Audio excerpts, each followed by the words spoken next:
All right, welcome to episode 22 of Adventures in Inbetweening. My name is Paul, and today I'm going to be talking about a combination of the iterative process and effects animation. So you can see what I did here is I'm transforming another pixel dinosaur from pixels into 2D drawings. And I didn't approach this one I didn't think about it too much. I didn't plan it out too well ahead in advance. I just started drawing, and I started drawing some watery shapes, and I was kind of using principles of how electricity would dissipate. And as it went on, I just wasn't happy with the results. Sometimes drawing without thinking is good, and I mean, while luck may favor the bold, good animation favors those with clarity of thought. So I went and I looked at some different effects reference. Here I've got some fire and some smoke from Hawaiian Holiday, 1937 with Donald here. And always just going and looking at the shapes of what other people have done. Some nice fire going on here. I think looking at how the fire is connected to Donald. Looking at the shapes as the fire starts to dissipate. Thinking about, again, fire goes up. So the shapes are going to get smaller and smaller as they go up to what's going to be representative of the fire. Up, up, up, up, up. The shape keeps changing.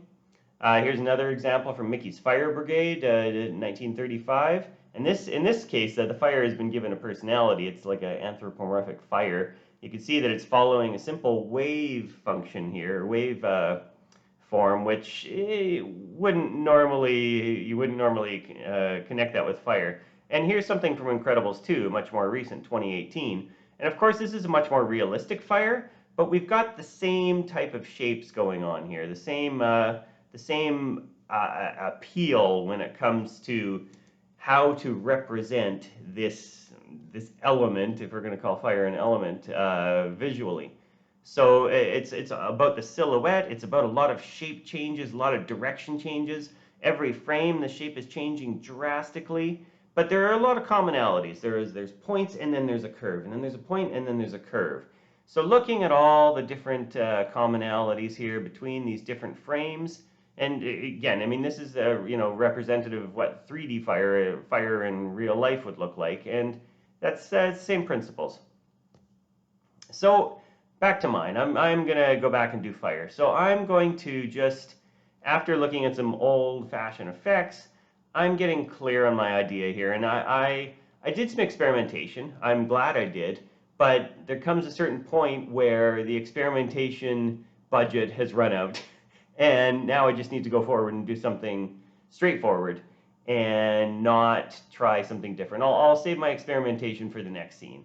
In this case, now it's just, okay, get a clear focus and go. So I'm just doing straightforward fire. No personality to the fire, nothing special, just having the fire moving up and dissipating and exposing our character, having the character emerge from the flames, as it were, from the pixels that are going down. Now you can, if you remember the last one I did, I had the character kind of emerging from the pixels as a gooey, watery liquid. And so this one, I was thinking, well, I don't want to do that again. This is, let's give each character a different personality. So I'm drawing the fire shapes here, and you can see I'm doing 20 times speed now because this is much more what I wanted. I'm much more focused. I'm still doing a lot of erasing, especially when it comes to specific lines. But in general, I've got clarity on the sense of what I want to do. I put little X's sometimes when I want to make sure that I don't paint that area in. This is what they did when they were doing back in the day with cells as well. They would put a little X to say, don't paint this area. And when you're drawing, it's easy to remember. When you go back and paint it, it's not so easy. So you can see the fire dissipating, little pieces. Great. I've still got the paint from the original version here, so I have to go back and remove that paint when I get there. Thinking about the color of the fire. Now this was an interesting creative decision because in general the fire is going to be hottest at the source and get less and less hot, darker and darker colors as it gets further away from the source. But this fire was more, I was treating this fire more like an actual volume, so it was going to be affected by the light source, and it wasn't going to be hot in the middle, cold on the outside. I did a little bit of experimentation with the paint, once I felt comfortable with the process and with the actual animation, I figured, yeah, I could try something different with the painting.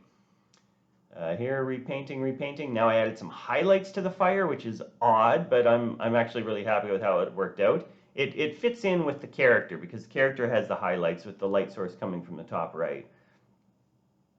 The final effects coming up here. So this is, again, this is something where you want to iterate, you want to balance between inspiration and organization. That can be a tricky balance. So here, playing at half speed. Let's see it at full speed. Yeah, I'm pretty happy with that. So let's see how it looks when I put the final effects in here. Now again, this here, I didn't plan this at all ahead. I just started doing some effects and putting them on top in Filmora Pro, and happy with the result. So that's the iterative process with some effects. Thanks for checking it out. I'll see you next time.